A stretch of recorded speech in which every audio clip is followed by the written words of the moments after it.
All right, we are live. All right, welcome back, everyone. It is 11:30. We are doing a bill review flyby on H775, an act relating to creating tools for housing production. There's a couple of components of this that are jurisdictionally relevant for us. So we are not taking possession of the bill, but we're going to hear the things that should be in front of our eyes as the Committee on General and Housing has been doing their work. With us is the chair. How you doing, Mr. Chair? Great, thank you very much. So, yeah, please, the table is yours, sir. Thank you. It's a pleasure to be here in your palatial. Well, we do. I don't think I've gotten palatial yet. Yes. We've heard a lot of things, but I think that was the first one. Thank you. I'm impressed. Mark Mahaly. I'm Mark Mahaly, Chair of General and Housing. I represent Calais, Plainfield, and Marshfield.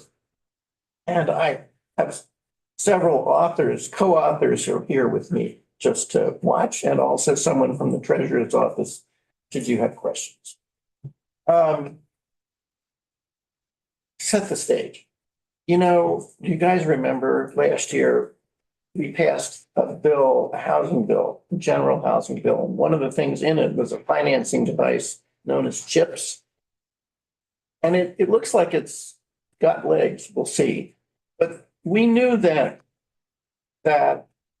CHIPS was, even though its goal was to be less complex than tax increment financing had been, that it was still pretty complex and that it might not work for small town Vermont, which is a lot of Vermont.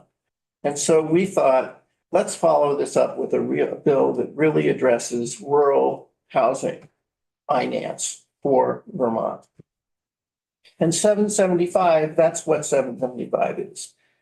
That's been our goal, is to really improve access to funding and other housing incentives for rural Vermont. And it's a sort of a catch-all bill with 6 different things in it. I'll give you an example of just one that's not before you, but it's still an example. If you remember, there's this program called VHIP, which finances, again, mostly small projects, often in rural Vermont. The landlord or the owner of the building has to front the money and VHIP pays it back. So this gives them discretion, 775, so that DHCD can advance the money rather than having to the owner having to front the money. That's just an example, little things like that, but we think things that will make a difference. So we approached the treasurer, and Treasurer's Office really has worked with us. And there are 3 changes to the law in this bill that affect the treasurer and the Treasurer's Office. They have worked with us and in fact helped us draft these provisions. They are as follows. 1, remember the 10% for Vermont program? This program has worked, I have to say, really well. The treasurer has a committee. The treasurer puts out request proposals using the 10% of what is nominally called the, kind of current cash assets of the state. But the treasurer is actually conservative, although the cash assets of the state have increased substantially since COVID. But the treasurer does, I think we have 1.5 billion or something like that. But the treasurer doesn't treat the 1.5 as all there. They make it 1.2. They kind of use 1.2. I'm getting nods here. 1.2 is the number. And so they've used this to build a lot of affordable housing, and not to build, but to lend it out. And instead of 7%, they lend it out at 1%, 2%, or 3%, depending on how long term it is, or even 4%. And they use it through intermediaries to be safe. And this money is multiplied many times because they get like 4% on their money if they just park it.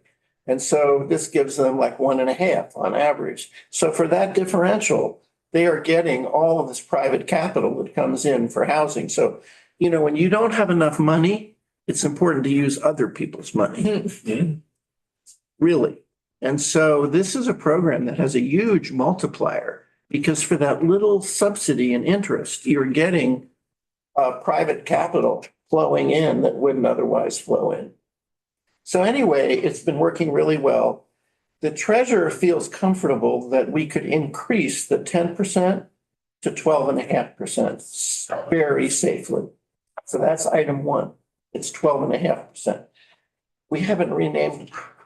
We haven't said 12.5% for Vermont. That's not particularly sexy, but they can use up to 12.5%. Second of all, the interest they earn, which is currently kind of in the range of $1 million a year, that interest right now dumps into the general fund.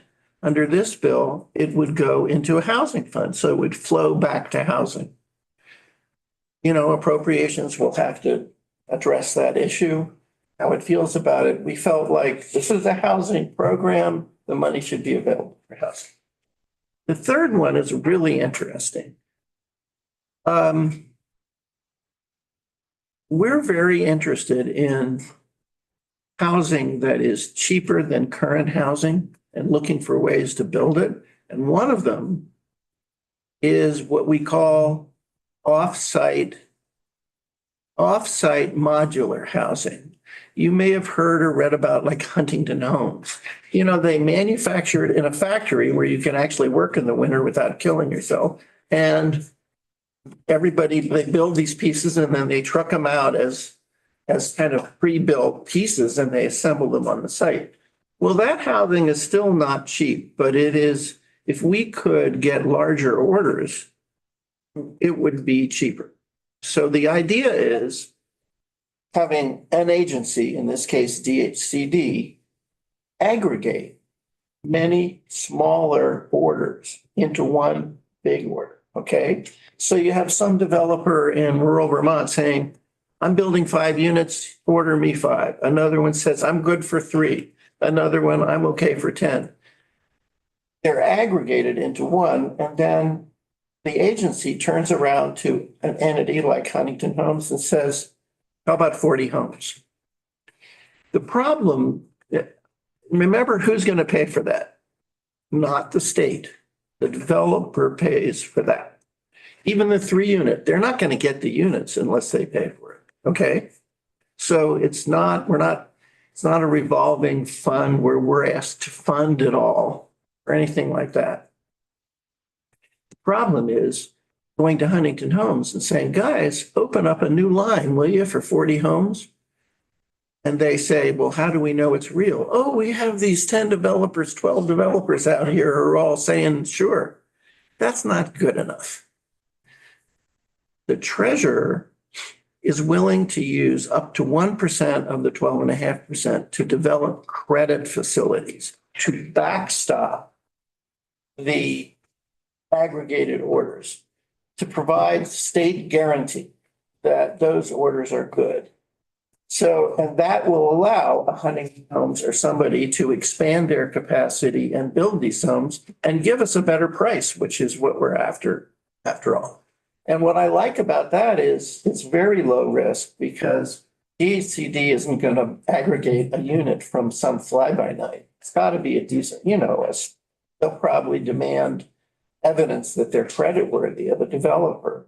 They may even require guarantees from the developer, and the developer's going to pay for it. So for a very low risk, the state's just saying, in the worst case, Huntington Homes, we're behind this. So if some developer flakes out, I'm giving you the worst case. Mm-hmm. Some developer flakes out on 4 of the housing units, you can build them and we'll get rid of them. That won't be hard. So I feel like everything that is proposed by the treasurer is really a good idea and doesn't involve significant expense for the state. Happy to answer questions. I mean, with my experience within the housing conversation, being in the committee in my previous bienniums and following it, I am totally following along. And thank you for the work on this. This is incredibly logical for how you presented it. So first and foremost, thank you for the work. Thank you for treasurer.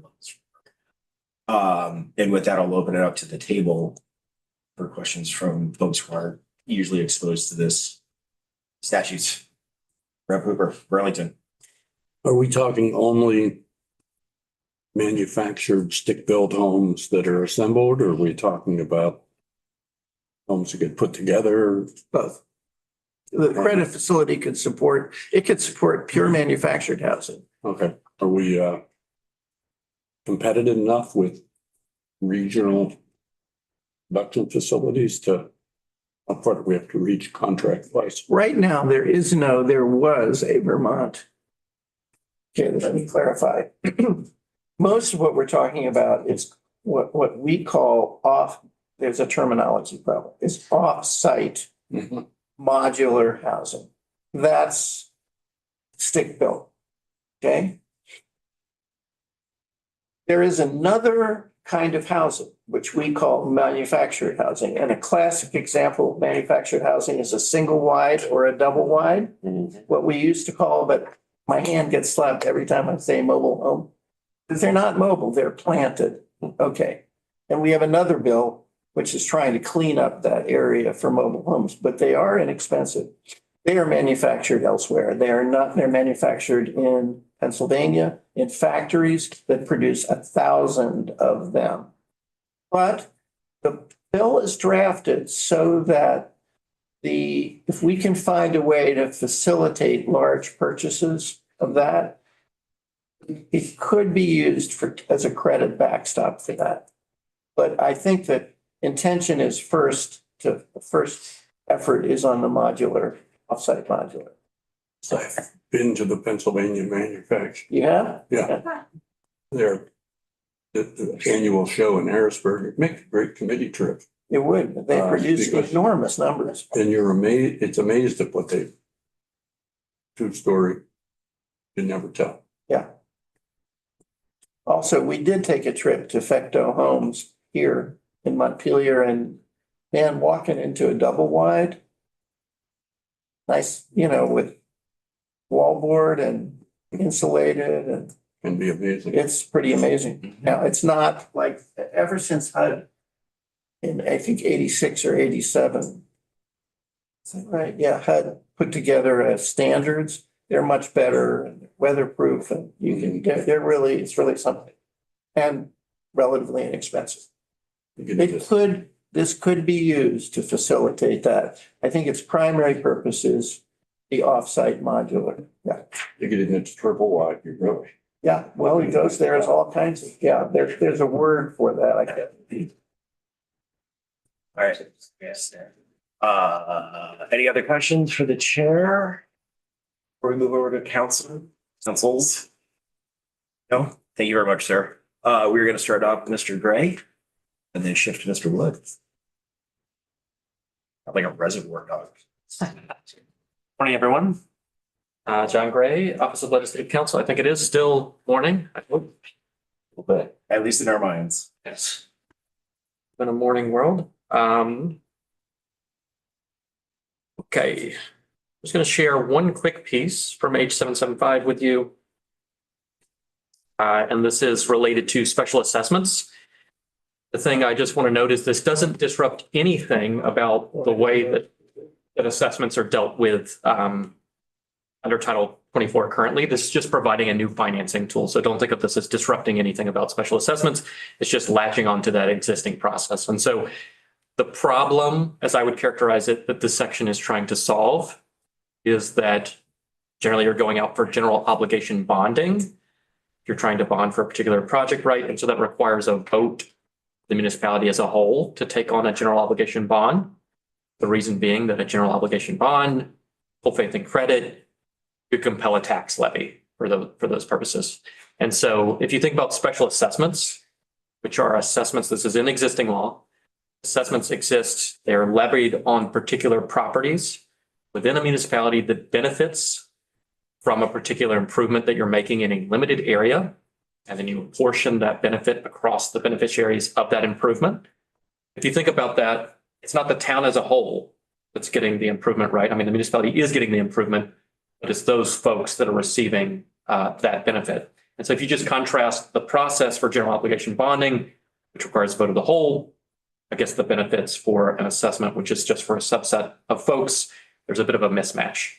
So what this bill does is it creates a bonding tool that changes essentially what the vote would be required for something along these lines would be. So these are special assessment bonds. This is what you're seeing in subsection A upon approval of the legislative body. So not vote of the municipality as a whole, just approval of the legislative body, and subject to subsection C, which I'll come to.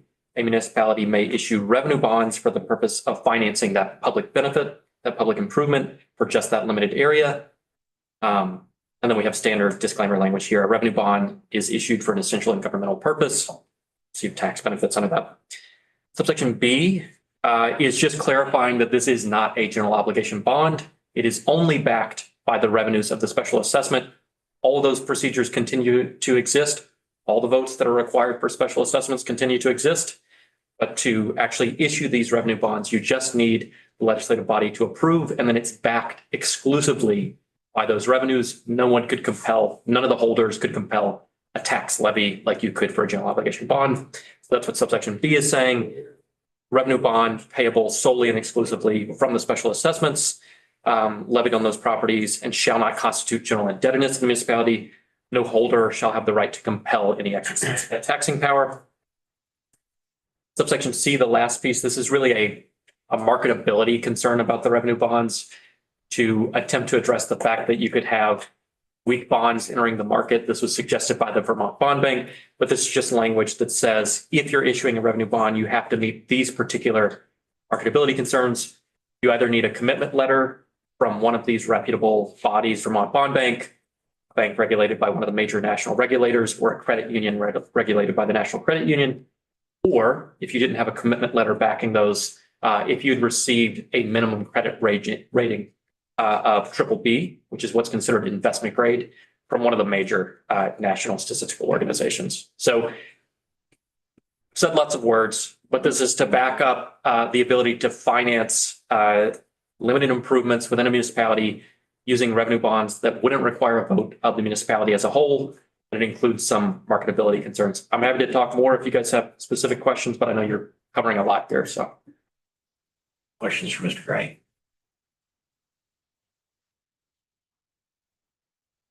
Now's your time. I like no questions. Tax policy is not my wheelhouse. Okay.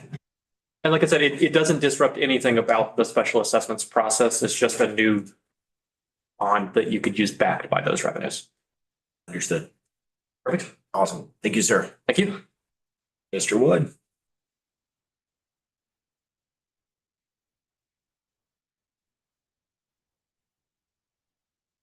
Good afternoon. Morning, still, Ish. Or 10 more minutes. yeah, it's a jump ball.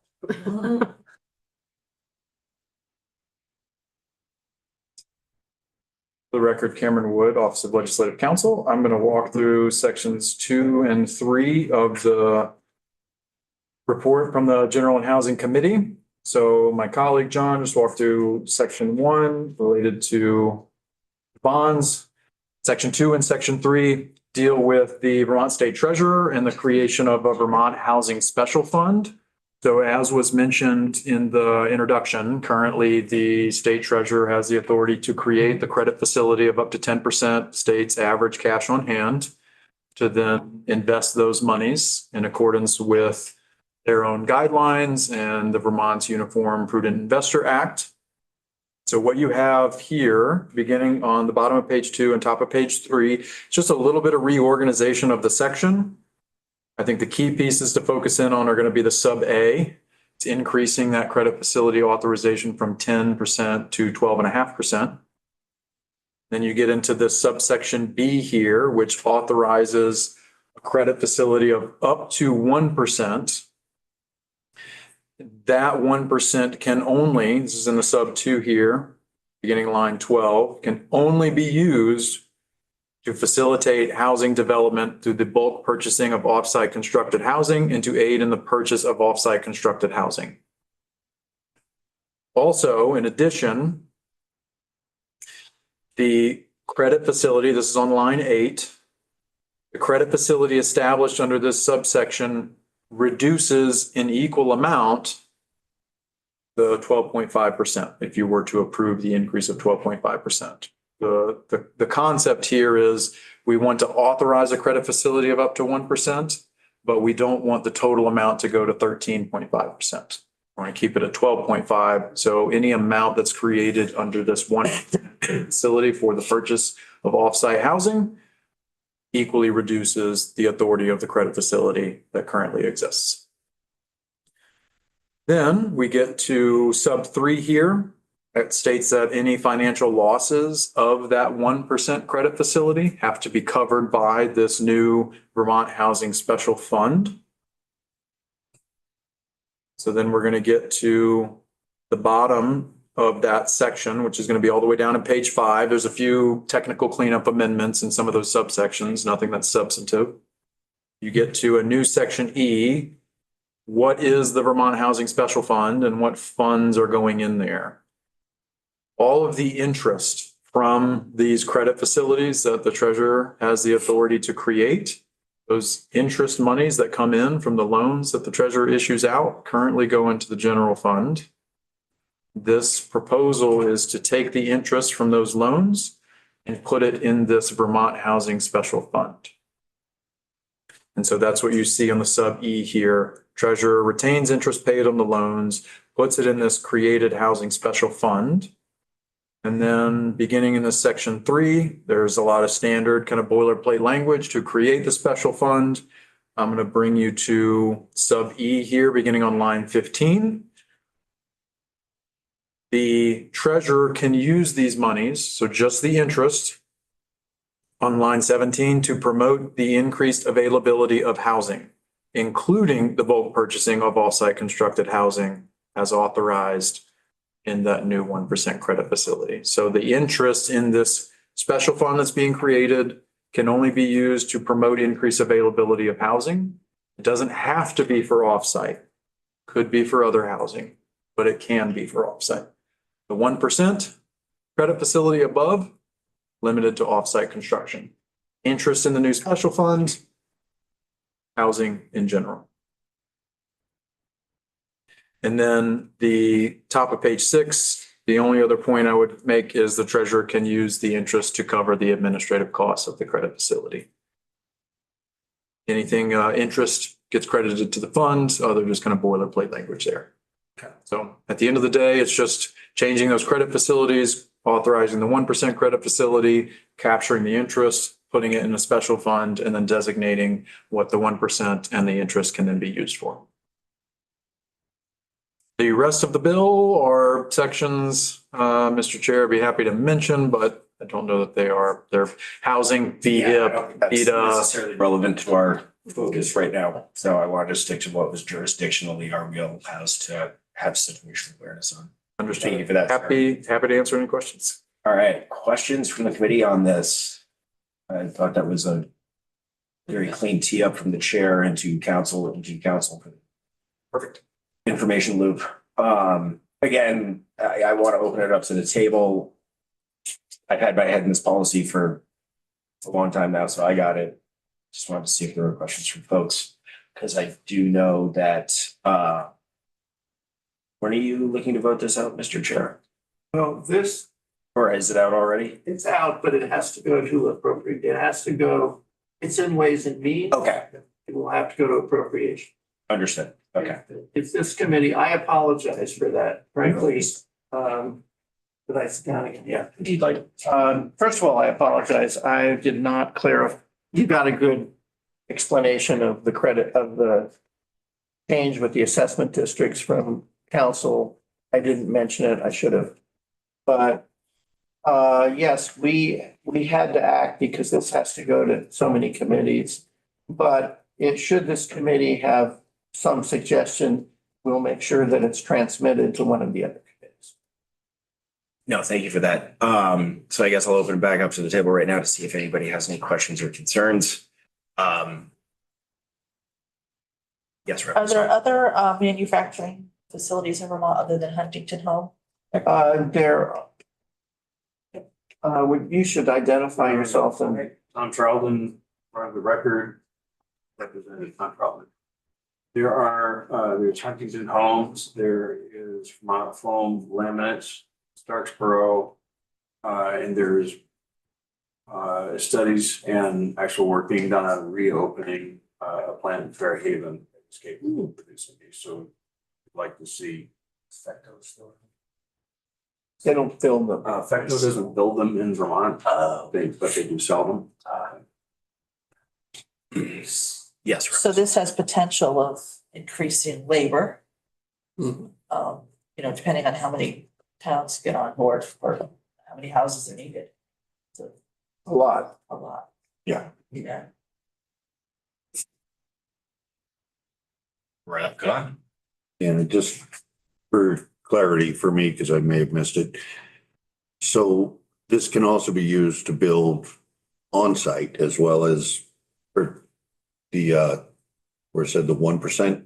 The 12.5% can be used for any affordable or for any housing. It's broadly defined in their own guidelines. Yeah. Okay, I just want to make sure it could be used for the Yeah. manufactured housing. Can be used for manufactured housing, can be used for off-site housing. The 12.5% can be used for senior facilities, for housing generally. Okay. Thank you. That cleared it up for me. Rep. Hagan? I am assuming that those municipalities that will take advantage of this are ones that are already mapped and have significant areas of land that are Act 250 exempt. There is no reference in this legislation that would limit its use to any tier. If Act 250 is not mentioned, it's not tier specific. A lot of the state is not in tier 1 Right. and the That's tier 2. right. That's a lot of rural Vermont is tier 2. This Or sounds tier like three. a great program, but we don't know what's going to happen with tier 2, and these developments cannot happen in tier 3 currently. So that's all I have, but we're going to hear from the league, right? Yes, we have the league up next. Any other Thank you. questions for the chair? Nope. Thank you for your time, sir. And that is a good segue. Hello, league. Hello. It's been a little while. It's been a while. We've Frequency burn. been downstairs. Um. Sorry, I can't see my tabs. There we go. So committee, we have like a committee discussion at 1:00. That's kind of like a flexible thing for us. We don't have anything firm till 2. So what I would suggest to the table right now is pushing through this a little bit, and then we'll just extend our lunch a little longer. Okay? See how it plays out. Remember? All right. I only have 2 slides, so maybe we'll make it to lunch on time. So for the record, my name is Samantha Sheehan, Municipal Policy and Advocacy Specialist for the Vermont League of Cities and Towns. We are happy to support H775 and have testified and participated in discussions in House General on this and many other housing bills.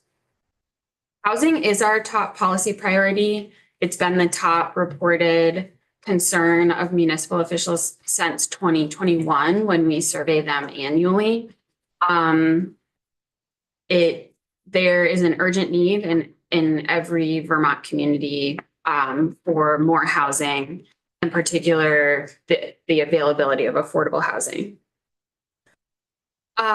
So basically we support 775 at a high level because it's more tools in the municipal toolkit. And in particular, this one in section 1 expands on really 2 existing municipal authorities, revenue authorities. One is special assessment districts and the other is revenue bonding. So we think this is a sort of smart innovation and it expansion to municipal finance authority that's in line with the law, the existing law. So a special assessment bond can be leveraged for much more substantial investment. We foresee that that is the way this would most commonly be used. So within a special assessment district, you're assessing each property owner a relatively small fee. And then that small fee, all of those fees together can service the debt on the special assessment bond. But the total bond amount itself can be used to draw down much larger public investment opportunities such as SRF, Clean Water Revolving Loan Fund. This could be paired with CHIP that was passed last year. This can be used for large grant investments, like many federal transportation programs or northern border programs could require a quarter or a third grant match. And so this is an additional tool that will help smaller and more low capacity communities find a new revenue source to make those types of programs work. And this is in a housing bill, and we anticipate will be used to expand housing opportunities. As we said, it's a top priority of Vermont municipalities, but it can be used for other types of regulatory compliance, such as the 3-acre rule, which can affect some but not all parcels and properties in a part of a municipality, but not the whole. And there are not very many financing tools that help the municipality support compliance for those property owners. So this is another one that could be considered by the legislative body. Or this is one that could be considered. And I just wanted to say a little bit as well about the offsite construction accelerator pilot that might be helpful to you given the jurisdiction of this committee. So it's optional for participating municipalities. It's not an imposition on local zoning or local programs to finance housing. It does include a provision to match a municipal planning grant for a municipality participating in the pilot, because it's likely that they would need some zoning and bylaw updating in order to really leverage the opportunity of the offsite construction housing type. But those changes, those sort of tweaks to help the community leverage the offsite construction housing type would still go through the normal Title 24 processes of adoption through the Citizen Planning Commission and the legislative body with public hearings and all that. So it doesn't upset the sort of normal systems for planning to use new or different type of housing in a community. And that's it. Questions for the lead? Dana hands. Thank you. So this is, a straw poll for us. So I'll just open it up to this meeting for discussion. Rep. Hagel? Although I'm concerned about where this development can happen, it's a great tool. I'm really glad we're gonna have another tool to encourage the growth of new housing. So I'm definitely in favor of this.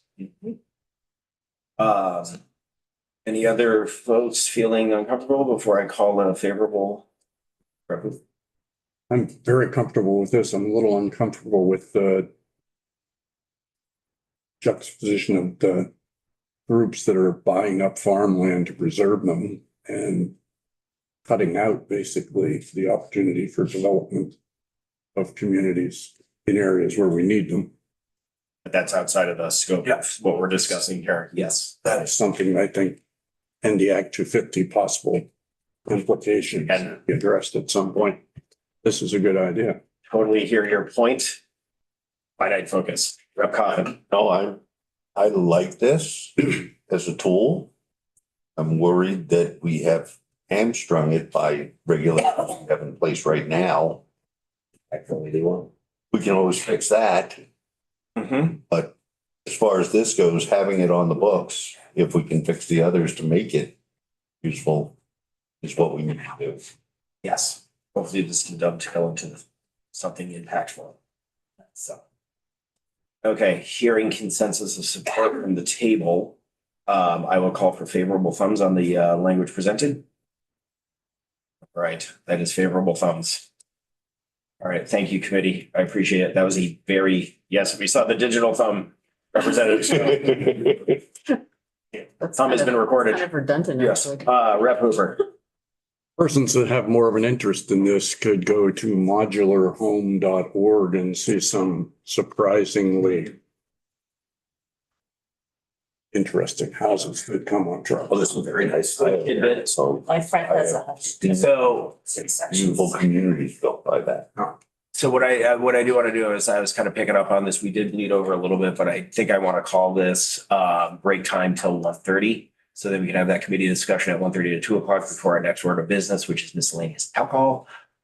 So everybody has no shortage of things to do and people to talk to. So I wanted to provide extra time during the lunch hour for that. And with that,